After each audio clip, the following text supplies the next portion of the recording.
Hello sa mga idol, welcome ulit sa panibagong video, and for today's video mag-unbox tayo ng isang affordable na smartphone today, which is a Poco C81 Pro. Ito na kayang perfect smartphone para sa inyo ngayon 2026. Tara, pag-usapan natin.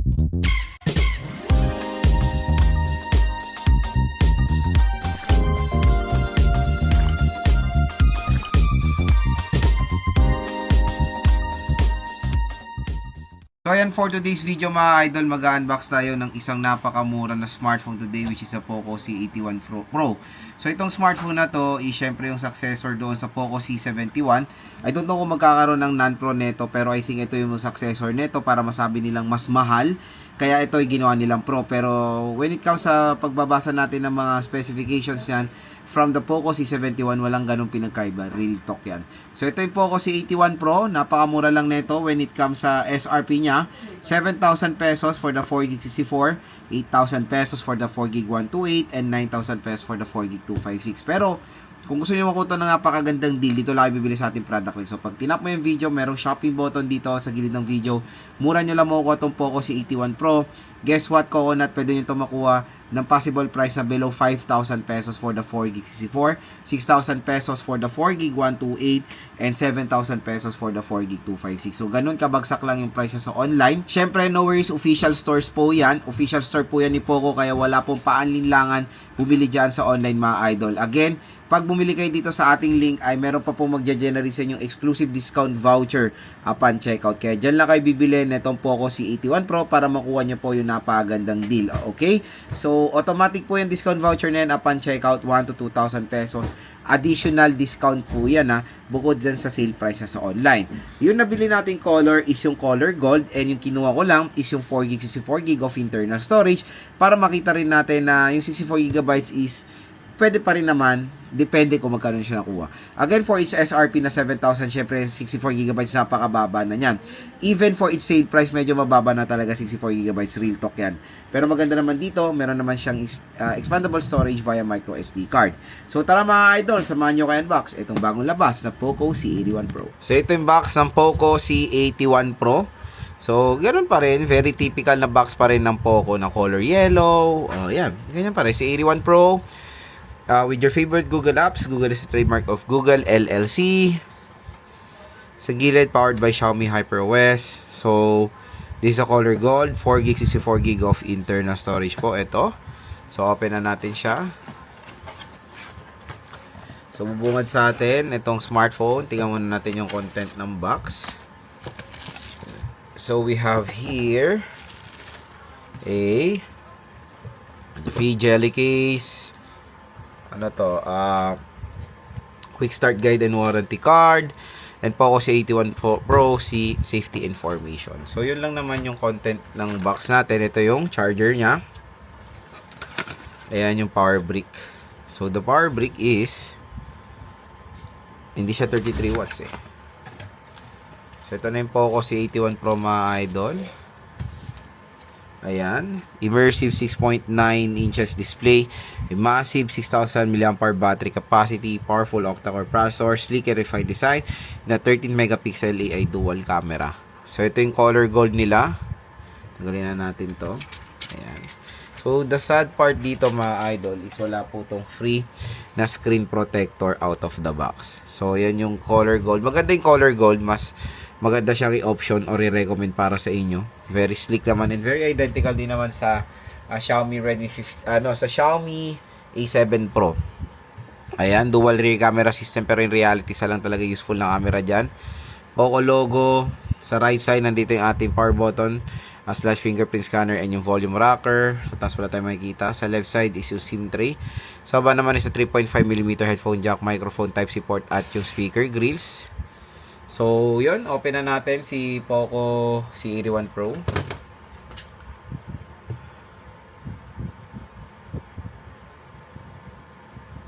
Ayan. Poco powered by Android. So, ilagay nyo muna si free jelly case para as a temporary case sa inyong smartphone. Ayan. All goods naman. Hindi siya madulas. So, setup ko muna to mga idol. Balik ako kayo.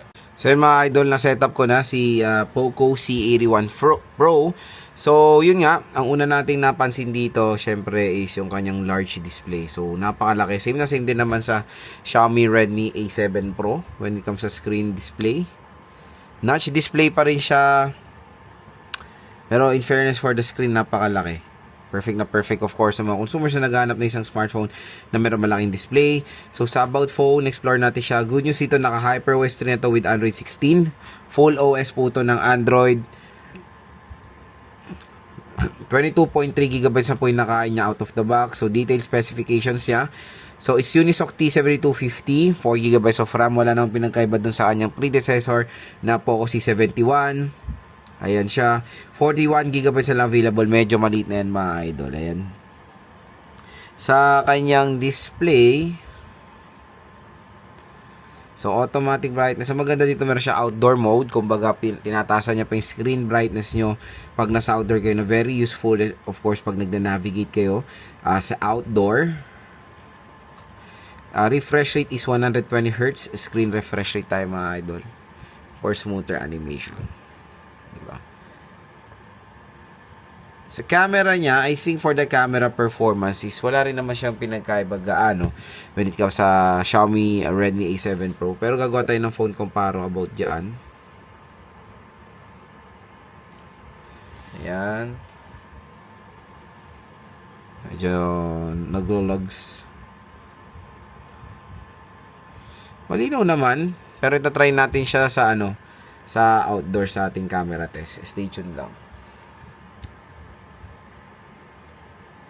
Para mas better na yung camera nito compare sa Poco C71 na meron 32 megapixel. Ito kahit na mababa yung megapixel niya pero medyo nag-improve naman yung kanyang camera quality. So again mga idol, ayan ang ating unboxing dito sa Poco C81 Pro. Kung interested kayo dito, napakamura na lang nito sa online dito sa ating view products. So pag tinap mo yung video, ayan, may view products dito, mura at bagsak presyo na mo itong Poco C81 Pro.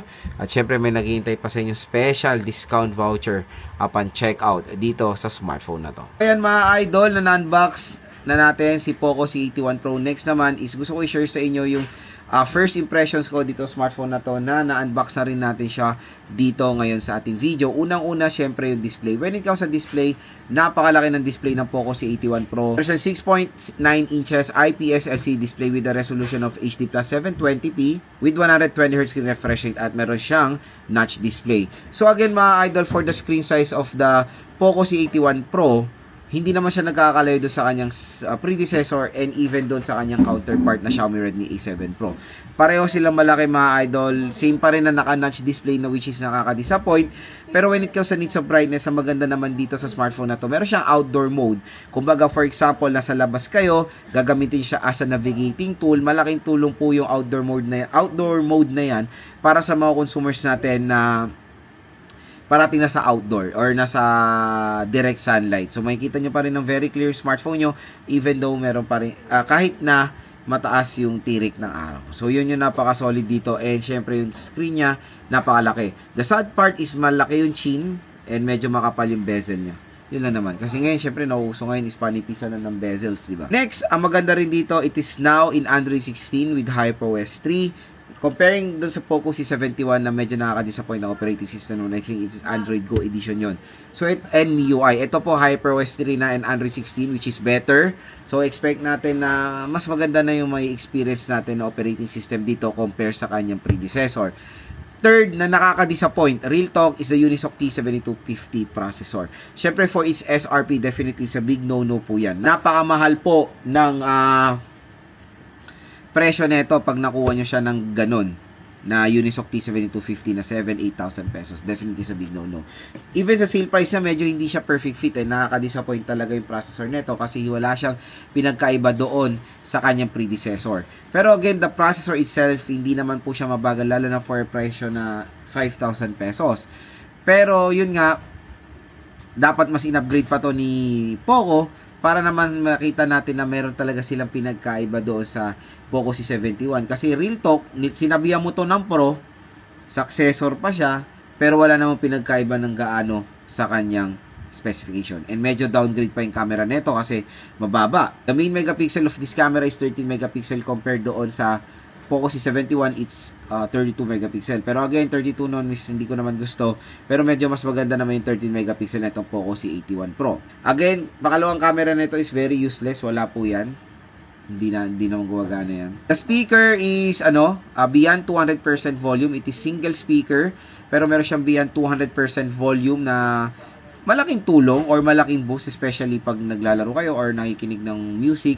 Even though wala siyang pangalawang speaker, nakakapag-provide siya ng malakas na sound experience. Pero again, hindi lang naman tayo nagbe-base sa loudness. Syempre, kailangan din balance. Dapat maganda rin yung bass quality na naglalak dito sa Poco C81 Pro. So, single speaker lang siya. Hindi ganun kaganda yung bass quality niya.